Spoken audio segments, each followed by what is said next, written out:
یقیناً خوشی منائیے، لیکن خوشی سرکار دنیا میں تشریف لائے، شیطان کو بھی راحت ملی، اگرچہ کہ وہ غمزدہ تھا، غم تھا اس کو، مگر راحت ضرور ملی۔ راحت کس بارے میں ملی؟ شاید آپ حضرات کو میں نے نہیں کہا، بعض دوسرے مقامات پہ کہا ہو۔ جب سرکار کی ولادت ہوئی، شیطان نے اللہ سے عرض کیا، پروردگار تو نے حضور کو رحمت للعالمین بنایا، وہ عالموں میں جو تو نے مخلوق عالم بنائے اس میں بھی ایک ادنا مخلوق ہوں۔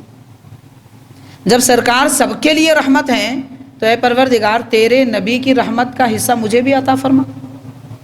رب نے فرمایا کیا چاہتا ہے؟ تو شیطان نے کہا کہ مولا آدم علیہ السلام کو میں نے سجدہ نہیں کیا تھا، اس لیے ایک فرشتہ تو نے مجھ پر مقرر کیا ہے، وہ ہر وقت مجھے گردن پہ گھونسا مارتا ہے، گال پہ تمانچہ مارتا ہے، ہر وقت مارتا ہے۔ آدم علیہ السلام کو سجدے کا انکار کرنے سے لے کر سرکار کی ولادت تک شیطان اس بلا میں مبتلا تھا۔ آپ غور کیجئے کتنا شریر ہوگا، اتنی مصیبت میں رہ کر بھی بہکاتا تھا سب کو۔ آپ ایک آدمی کو مصروف کر دیجئے، بیمار آدمی کسی کو ستائے گا، اس کو اپنی پڑے گی، درد ہو رہا ہے پاؤں میں ہاتھ میں تو وہ کہاں کسی کی فکر کرے گا۔ یہ مبتلا ہے مصیبت میں مگر سب کو بہکا رہا ہے، اللہ اسے آزاد چھوڑتا تو نہیں معلوم کیا کر دیتا، لیکن یہ مصیبت میں مبتلا ہے، عرض کرتا ہے پروردگار اس مصیبت سے نجات دے۔ اور شیطان کو فرشتہ جو تمانچہ لگاتا تھا اس کا اثر دن بھر اس کے گال پہ رہتا تھا۔ تو حاضرین، شیطان سے بڑھ کر فرشتے کی قوت ہے، اور فرشتے سے بڑھ کر ہمارے ایمان کی قوت ہے۔ ہمارے دل میں جو ایمان ہے اس کی قوت فرشتے کی قوت سے بڑھ کے، ہم اتنی بڑی قوت رکھ کے شیطان سے ڈرتے ہیں۔ انہوں کرا دیے، انہوں کرا دیے، وہ پریشان ہو گئے، یہ پریشان ہو گئے، کوئی کچھ نہیں کراتا، سب ہمیں کرتے، سب ہمیں کرتے۔ اگر واقعتاً ہماری وابستگی قرآن مجید سے ہو، احادیث شریفہ سے ہو، نماز سے ہو، مسجد سے ہو، کوئی کچھ بھی کرا لے سب اس کچھ ہو جاتا، اپنے کو کچھ نہیں ہوتا۔ اتنی بڑی دولت ایمان ہے ہمارے پاس، لیکن لوگ شیطانوں سے ڈرتے۔ بہرحال حاضرین کرام، شیطان نے عرض کیا مولا اس مصیبت سے نجات دے، تو رب نے فرمایا ہاں میرے نبی کی اب ولادت ہوئی ہے، اس ولادت کی وجہ سے تجھے بھی حضور کی رحمت کا حصہ اس طرح ملے گا کہ یہ فرشتے کی جو مصیبت تجھ پہ مبتلا، تو جس میں مبتلا ہے اس سے راحت مل جائے گی۔ تو اللہ نے نبی پاک صلی اللہ علیہ وسلم کو ایسی رحمت للعالمین بنایا، وہ رحمت عالموں کی کہ شیطان کو بھی راحت ملی، پھر ہم کو بھی راحت ملے گی ماشاءاللہ۔ ایسی راحت کے وقت میں ہم میلاد کی خوشی میں کیا پڑوسیوں کو تکلیف دیں گے؟ ساؤنڈ سسٹم اتنا بڑھا دیے کہ سارا محلہ پریشان، بچے بدک کے اٹھ جا رہے ہیں۔ یہ میلاد پر خوشی منانے کا طریقہ ہے؟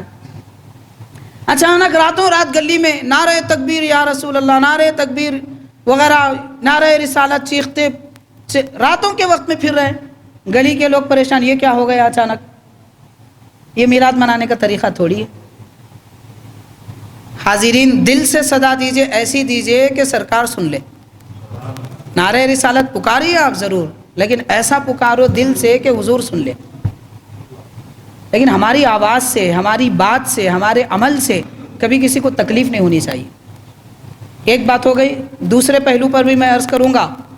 بعض اوقات لوگوں کو تکلیف اس بات کی ہوتی ہے کہ ساؤنڈ کم بھی ہے، نعت شریف لگائی گئی یا پھر تقریر ہو رہی ہے، آواز ذری کم بھی ہے تو لوگوں کو نیند نہیں آتی۔ یاد رکھیے حضور کا ذکر سن کے اگر نیند نہیں آ رہی ہے، اڑ رہی ہے، ایک بات تو یہ کہ یہ شیطانی عمل ہے، یعنی سرکار کے ذکر سے تکلیف ہو رہی ہے۔ نبی کی تعریف کرے تو، نبی کی نعت پڑھے تو تکلیف ہو رہی ہے، یہ نہیں ہونی چاہیے، یہ غلط بات ہے۔ اور اگر حضور کا ذکر سن کر، نعت سن کر آپ کی نیند اڑ رہی ہے تو شکر مناؤ کہ اللہ کے حبیب کا ذکر سننے کا موقع تو ملا۔ نیند غفلت کا نام ہے اور سرکار کا ذکر سننا بیداری کا نام ہے۔ آپ کہیے کہ بیدار رہنے والا اچھا ہے یا پھر غفلت میں رہنے والا اچھا ہے؟ شکر منانا چاہیے، لیکن دونوں طرف کی غلطیاں بھی صحیح نہیں ہے۔ میلاد کا ذکر سن کے اعتراض ہو رہا ہے تو بھی غلط ہے، اور ذکر اس طریقے سے کرنا کہ لوگوں کو تکلیف ہو یہ بھی غلط ہے۔ بہرحال حاضرین کرام، ہمارے دین کا نام ہی اعتدال ہے، میانہ روی، بیلنسنگ سکھائی جاتی ہے ہمیں ہر بات میں، ہر عمل، ہر طریقے میں ہمارے پاس بیلنس ہے، نہ زیادتی نہ کمی، درمیانی ایسا طریقہ کہ سب کے لیے راحتیں ہیں۔ بہرحال میلاد شریف کا اہتمام ضرور کیجیے، غریبوں کی مدد کیجیے، ماں باپ کی خدمت کیجیے، ان کے لیے تحفے دیجیے، بھائی بہنوں میں تحفے تقسیم کیجیے کہ میلاد کی خوشی ہے، محبتیں بڑھیں گی، رشتہ داروں میں تحفے دیجیے، محبتیں بڑھیں گی، بیمار لوگ بیماری میں مبتلا ہیں ان کے ہاسپٹل کا بل ادا کیجیے، راحت ملے گی، خوشیاں ملے گی لوگوں کو۔ میلاد کی خوشی میں ہمیں ایسے کام کرنے چاہیے۔ اللہ تعالیٰ پیارے آقا صلی اللہ علیہ وسلم کی عظمت و شان ماننے والا مومن بنائے، میلاد کی راحتیں ہم سب ایمان والوں کو اور غیروں کو بھی عطا فرمائے۔ صلی اللہ تعالیٰ وسلم علی خیر خلقہ سیدنا محمد و آلہ و اصحابہ اجمعین۔